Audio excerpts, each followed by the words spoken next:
Vous le savez peut-être, investir dans les actions à dividendes est un moyen terriblement efficace de construire un portefeuille rentable, sûr, stable et dont l'effet des intérêts composés se démultiplie au fur et à mesure que les années passent. Alors savoir dans quel type d'actions investir, c'est bien, mais savoir sur quelles actions investir précisément, c'est mieux. Dans cette vidéo, je vous propose de découvrir les 10 critères principaux qui vont me permettre de dénicher de bonnes actions. Généralement, je regarde encore bien d'autres choses lors d'une analyse fondamentale, mais avec ces 10 critères, vous aurez déjà une bonne base pour commencer. Ce qu'on va chercher au travers de ces 10 critères, ce sont des entreprises stables, durables, en croissance et qui ont une bonne gestion de leurs finances. Ah oui, et juste avant que cette vidéo ne commence, je vous invite tout d'abord à vous abonner et à activer la cloche des notifications pour rester au courant de toutes les prochaines vidéos de la chaîne. Et si vous voulez m'aider énormément, donnez juste un pouce en l'air à cette vidéo, ça contribue vraiment à bien la référencer. C'est gratuit et ça aide énormément au travail. Bon, les formalités étant faites, parlons de ce qui nous intéresse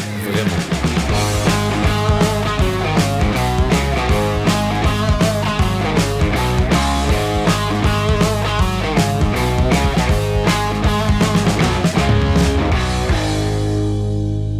Le premier critère que je vais observer lorsque je découvre un titre, est probablement le plus important, c'est le comportement du dividende au fil du temps. Comme toute ma stratégie repose sur la perception de ces dividendes, c'est vraiment le critère qui est primordial pour moi. Au moindre doute quant au comportement du dividende, je vais passer mon chemin. Alors il y a 4 choses que je vais étudier lorsque j'analyse un dividende. Premièrement, la récurrence, soit le nombre de fois où le dividende sera versé par année. Deuxièmement, la stabilité de celui-ci. Comme à terme je souhaite vivre uniquement des dividendes que je perçois, je souhaite obtenir des dividendes stables d'année en année afin de ne pas être stressé par le fait d'ignorer si et quand je vais recevoir ce dividende. En troisième, je vais regarder si le dividende est en augmentation chaque année et si oui, depuis combien de temps et quelle est la force de cette augmentation. Finalement, en quatrième, je vais étudier le comportement du dividende lors des crises afin de savoir à quoi m'attendre lors de la prochaine. Car la question n'est pas de savoir s'il va y avoir une prochaine crise dans le futur, mais plutôt de savoir quand elle aura lieu. Le deuxième critère que je vais étudier lorsque je recherche une nouvelle action à dividende, c'est la capacité de l'entreprise à faire croître son chiffre d'affaires au fil du temps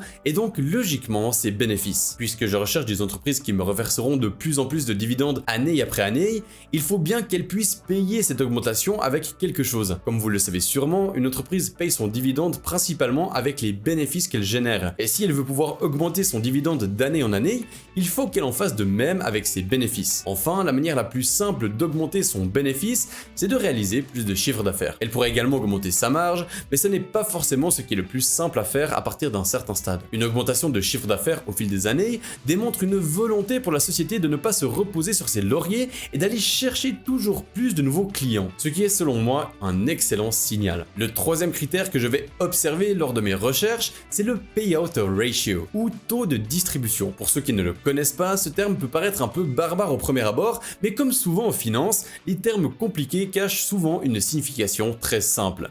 Le payout ratio est le pourcentage des bénéfices qui est reversé aux actionnaires sous forme de dividendes. Si une entreprise génère, disons, 100 millions de bénéfices en une année et qu'elle en reverse 40 millions aux actionnaires sous forme de dividendes, l'entreprise aura un payout ratio de 40%. Rien de plus compliqué. Ce ratio permet d'étudier 3 choses. D'un simple coup d'œil, la marge de sécurité que garde l'entreprise dans le versement de son dividende, le pourcentage des bénéfices qui est réinvesti dans l'entreprise pour se développer et l'évolution de ce payout ratio au fil du temps afin de s'imaginer comment se dérouleront les prochaines années à ce niveau-là. Le critère numéro 4 qui va m'intéresser lors de mon analyse sera la capitalisation boursière de l'entreprise, c'est-à-dire la valorisation au prix du marché de l'ensemble des actions en circulation de cette société. En clair, combien un seul investisseur devrait payer là, maintenant, tout de suite, pour acheter la totalité des actions de cette entreprise. Il est intéressant pour moi d'investir sur des mastodontes, des entreprises ayant une grosse capitalisation boursière, car à partir d'un certain point,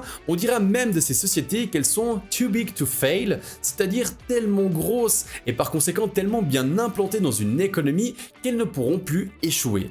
Alors certes, ce n'est qu'une citation, mais investir sur de grosses capitalisations plutôt que sur des petites startups permet réellement de réduire le risque, ne serait-ce que par le fait qu'à un certain moment, les entreprises ne peuvent plus disparaître du jour au lendemain. Verriez-vous Coca-Cola, Microsoft, Google, McDonald's disparaître en une année sans que rien ne le laisse présager? Moi non. Le taux d'endettement long terme va être le 5e critère que je vais étudier lorsque je choisis une action à dividende. De manière générale, les gens qui n'y connaissent rien en finance pensent que la dette c'est mal.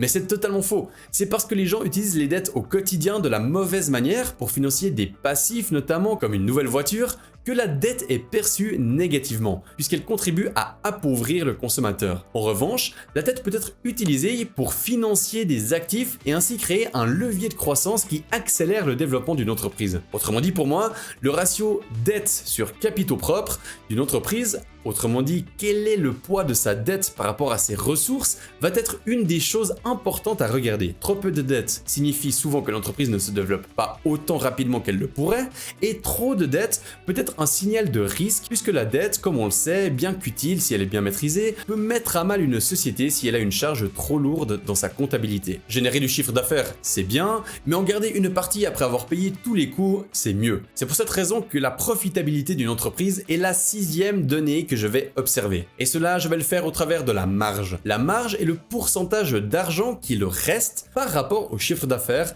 lorsque toutes les dépenses sont comptées. Une grande marge signifie souvent que l'entreprise peut se permettre de vendre ses services ou ses produits chers par rapport à leur coût de production. Souvent, cela démontre un avantage concurrentiel ou un secteur dans lequel la demande est plus forte. C'est donc un bon signal. En revanche, et cela paraît logique, une très faible marge n'augure rien d'intéressant. Cela peut soit vouloir dire que la société ne sait pas gérer ses dépenses d'exploitation, soit que l'activité de l'entreprise n'est pas profitable, pas intéressante financièrement parlant. Un point auquel j'accorde une importance toute particulière, et je sais que ce n'est pas forcément le cas de tous les investisseurs, c'est le secteur d'activité dans lequel l'entreprise évolue. Et ce sera le 7e critère que je vais aborder dans cette vidéo. Vous le savez peut-être, mais chaque société cotée en bourse est catégorisée en fonction de son activité. Pour vous donner quelques exemples, Apple appartient au secteur technologique, Total à celui des énergies et Coca-Cola à celui de la consommation courante. Connaître le secteur d'activité de l'actif qui nous intéresse et plus précisément son activité en elle-même permet d'imaginer comment va se comporter la société au fil du temps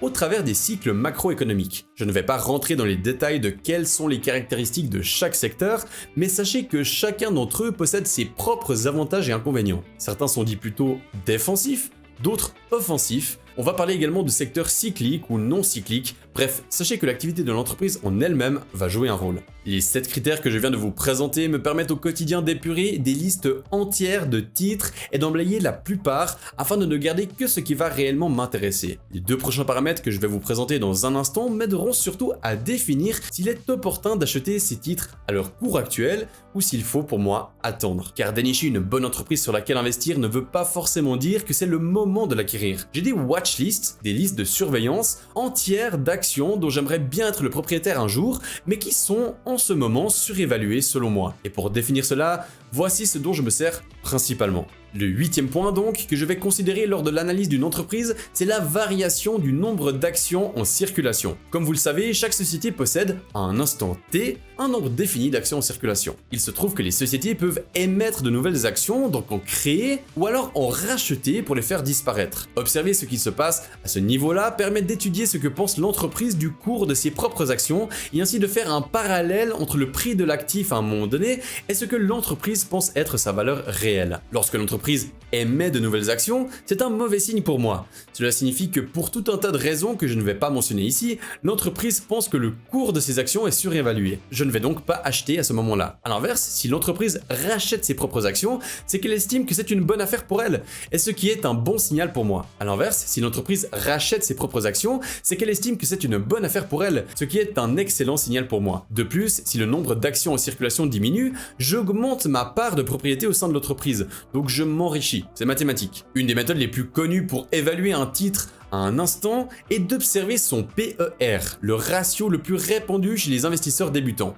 Et ce sera la 9e information que je vais considérer lors d'une analyse. Le PER veut dire Price Earning Ratio, appelé aussi en français ratio cours-bénéfice. C'est un ratio qui permet de comparer le cours d'une action en bourse, d'une société, aux bénéfices réels qu'elle génère. De manière extrêmement simplifiée, on peut dire que plus le PER est faible, plus l'action est attrayante. Mais attention car ce PER peut être interprété de différentes manières, et c'est bien plus compliqué qu'une simple option binaire où PER faible, j'achète, PER élevé, c'est trop cher. Par exemple, Si vous voulez aller plus loin sur la compréhension de ce ratio très répandu, je vous invite à regarder la vidéo que j'ai spécialement créée sur le sujet et que je vous mets juste ici ou dans la description. Finalement, le 10e et dernier critère pour moi, c'est le fait d'analyser l'entreprise dans sa globalité sans parler une seule seconde de finance. Je vais observer depuis combien de temps la société existe, si elle possède un avantage concurrentiel qui empêche qu'un concurrent lui grignote des parts de marché, si son activité est durable ou si je ne la vois pas forcément exister dans 50 ans, quels sont les nouveaux produits ou services que propose l'entreprise chaque année, si l'équipe directrice est stable, si la société possède une identité de marque forte auprès des consommateurs, comme Apple, Harley-Davidson ou Louis Vuitton par exemple. Bref, plein de critères subjectifs qui ne sont pas calculables mais qui permettent d'affiner mon jugement quand je considère un investissement. Je vous encourage à faire cet exercice car il permet aussi de mieux connaître ce dans quoi vous allez placer votre argent, ce qui contribue grandement à réduire le stress qu'un investissement peut générer et à augmenter votre confiance dans l'investissement. Voilà, sinon vous remarquerez également qu'au fil de toute la vidéo, je n'ai évoqué aucun objectif précis quant aux chiffres que je recherche. Je vous ai parlé de PER, de Payout Ratio, du taux d'endettement long terme, etc. sans jamais vous expliquer quelles limites je me fixe. Alors, je dois vous avouer que c'est totalement volontaire. Et il ne faut pas m'en vouloir. Il se trouve que j'ai créé une formation spécialement dédiée à l'investissement en bourse avec une stratégie long terme basée sur les dividendes et je ne pouvais décemment pas révéler tous les détails présents dans la formation ici. Si vous voulez en savoir plus, sachez que cette formation n'a rien à voir avec mes vidéos YouTube dans lesquelles j'aborde les concepts de manière superficielle. De plus, je vous garantis qu'à la différence de la plupart des formations que vous retrouverez sur internet, celle que j'ai créée est vraiment accessible à tous, ce qui justifie mon choix de ne pas tout révéler sur YouTube gratuitement. Bref, je ne m'étends pas plus sur le sujet. Si vous voulez avoir d'autres renseignements, le lien de la formation est dans la description. Voilà, sinon on arrive gentiment au terme de cette vidéo. J'espère qu'elle vous aura plu. Si c'est le cas, n'hésitez pas à me le dire dans les commentaires et à vous aussi m'expliquer quels sont vos critères d'investissement. Ça m'intéresse énormément. Sinon, je le rappelle, si ce n'est pas encore fait, n'hésitez pas à vous abonner pour rester au courant de toutes mes prochaines vidéos. Et quant à moi, je vous dis à la semaine prochaine pour une nouvelle vidéo. Ciao, ciao.